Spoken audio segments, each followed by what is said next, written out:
age of 6 and has constantly kept himself involved in the nuances of the art. He started his training way back in 2008 from Shri Vinay Nagarajan, and in 2014 started taking advanced lessons under the tutelage of Shri Trichur R. Mohan.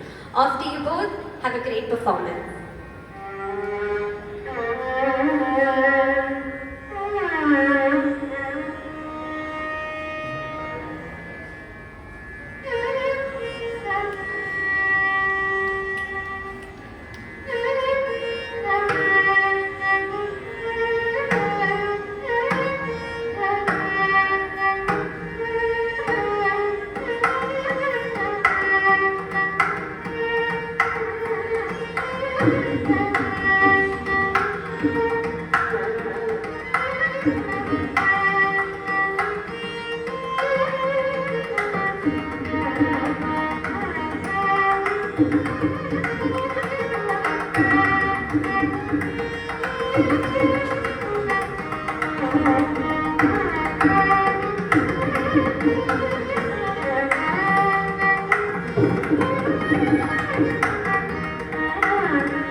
I think all these are age-old examples of the fact to show that there is laya in every bit of whatever we do, and the universe itself revolves around an existing laya.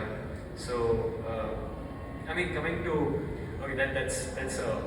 that's a big philosophical topic now, but coming to what we're doing here today, with respect to tala in Carnatic music, I feel it's like the base for whatever he will also be playing. And when it comes to Raga Pravaham, we'll be showcasing something very different today, because usually when you see anybody singing in a vocal concert or in a normal Carnatic kacheri, the Mridangist tends to follow what the vocalists sing, according to his or their manodharma.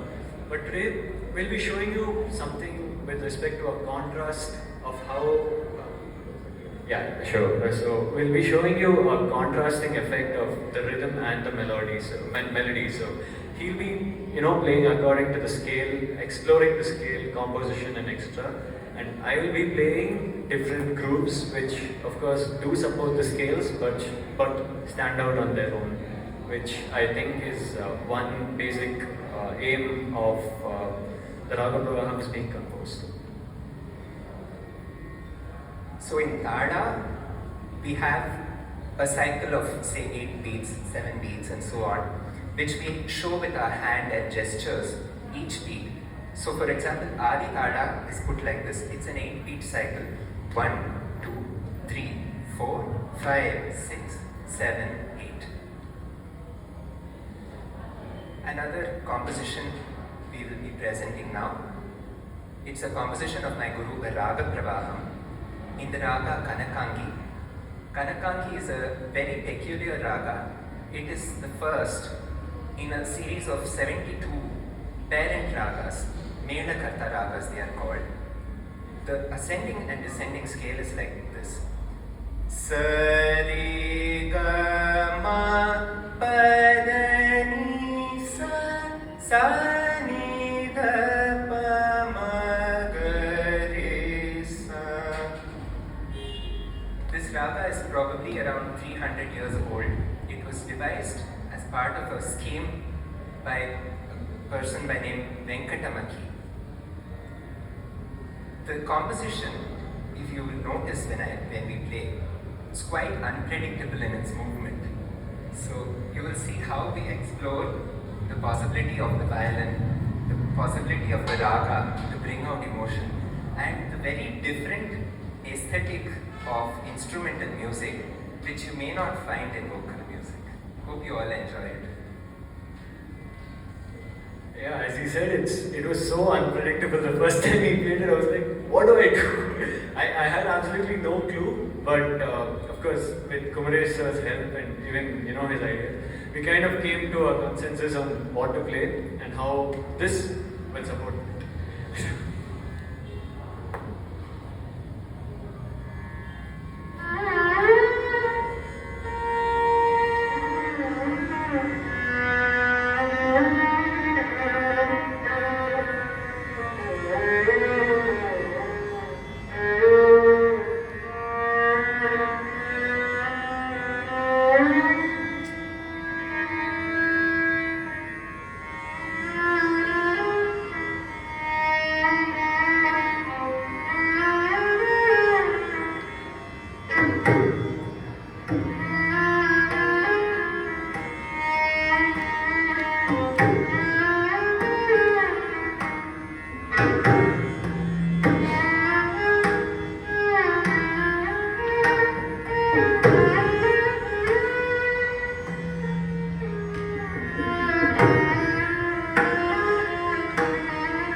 Sir.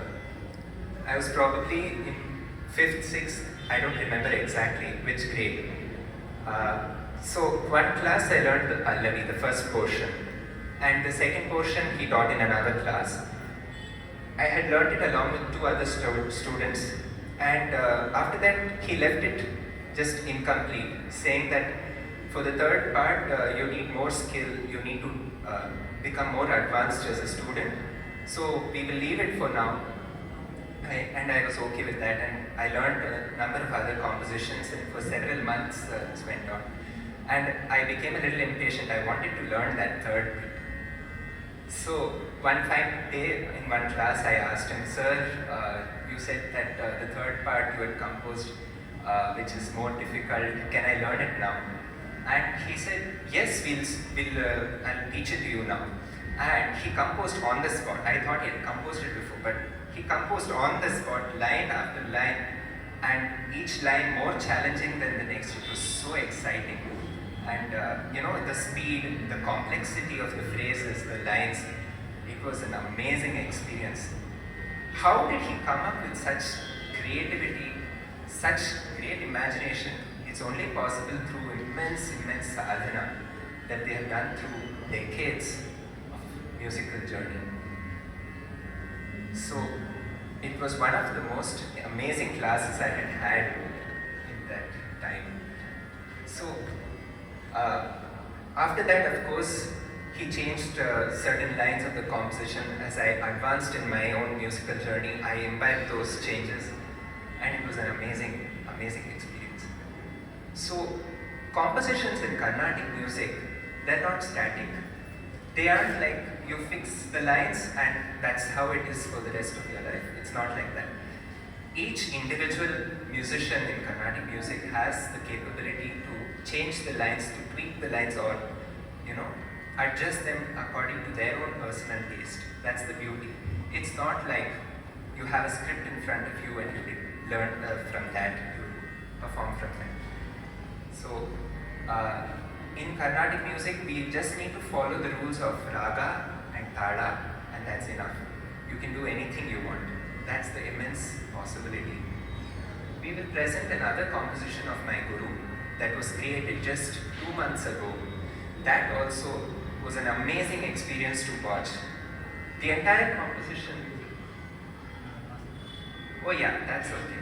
I mean, composition can be changed whenever you want. So 2 days ago also, it was re-reviewed by my guru and he made a change to the last portion of the composition.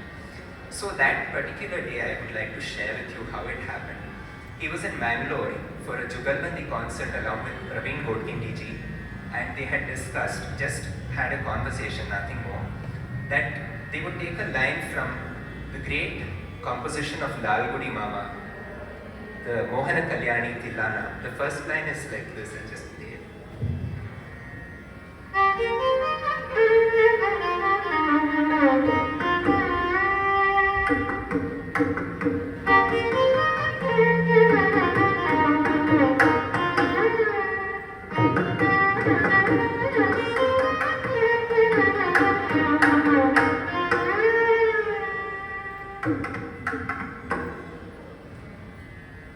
They decided to take up just this line for a Ragam Tanam Pallavi. That is a creative exposition involving 3 different segments. Anyway, I'll talk about that another time. But what he told me was that that particular line inspired him to make this entire composition. A Raga Pravaham in the Raga Mohana Kalyani. The scale is like this.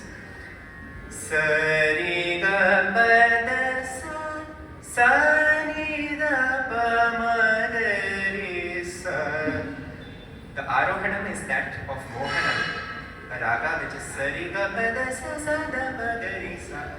The Avarohanam, descending scale, is that of Kalyani. Sari ga ma pada ni sa sari da pa ma re sa. Taking the ascending scale of the first raga and the descending scale of the second raga gives Mohana Kalyani. This is an amazing raga, amazing composition. I can't wait for you all to listen to it. Anything else? Yeah, sure. In this kind of raga pravaham, there is also, you can see influences of Western music, jazz music, but the core of the music is Carnatic music. So it's a very different kind of aesthetic, and as I had mentioned about the previous song also, very unpredictable. What is the next line? You can never predict, even in the slightest way, what the next line is going to be like.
important. So another topic I thought of touching upon is musical sadhana.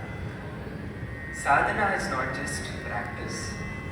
Sadhana is actually a spiritual practice. So it can apply to music or religion or even any other subject where you completely immerse yourself in that activity. So in sadhana, you may invest a lot of time at a stretch to dive deep to pursue music or religion or whatever it is. And sadhana is very, very important in the journey of becoming a musician. So in Hindustani and Carnatic systems, many musicians practice this thing called chilla. Chilla is where you spend maybe up to 40 days, 41 days or more, just in one space. It could be way away from the city, where you aren't in contact with anyone for that period of time.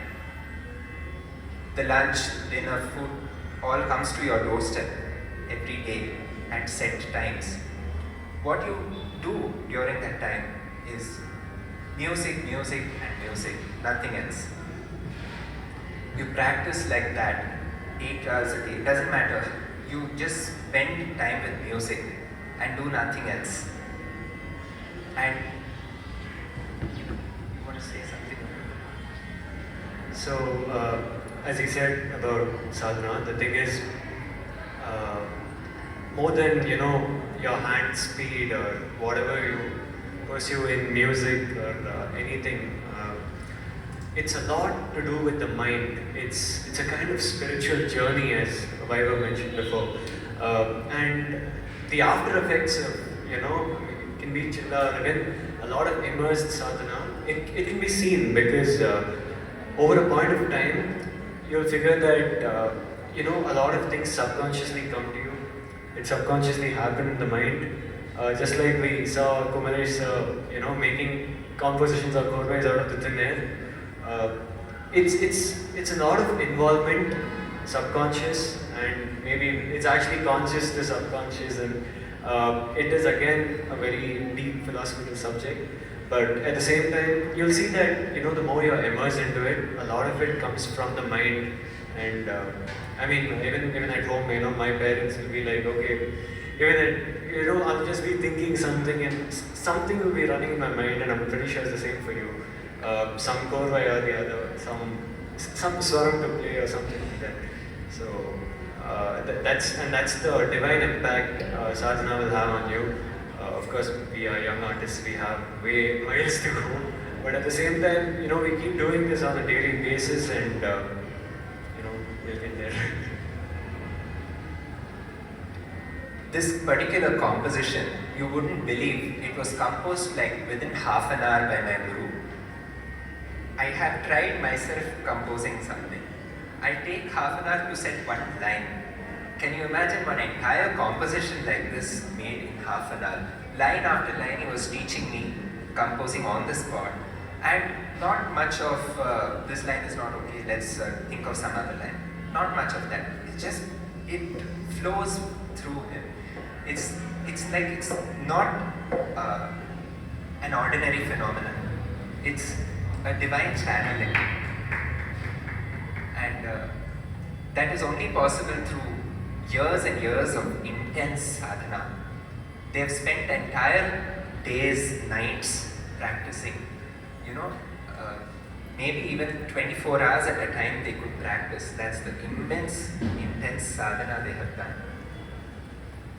So, anyway, we will like to conclude this concert with a composition of Saint Purandaradasa. Purandaradasa was a 15th to 16th century composer, and he was another yogi, a person who had done immense sadhana and who has composed nearly, maybe more than 4 lakh compositions in Kannada and Sanskrit and other languages.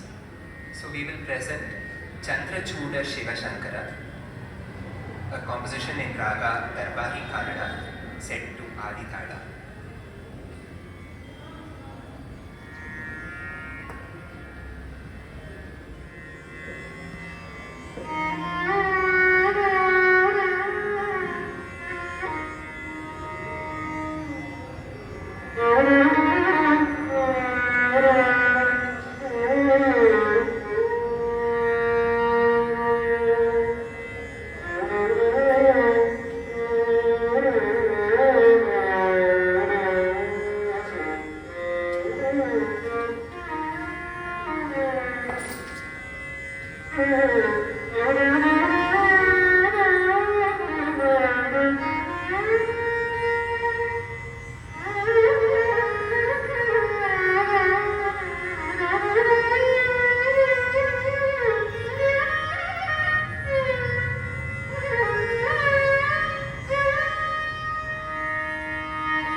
Thank you.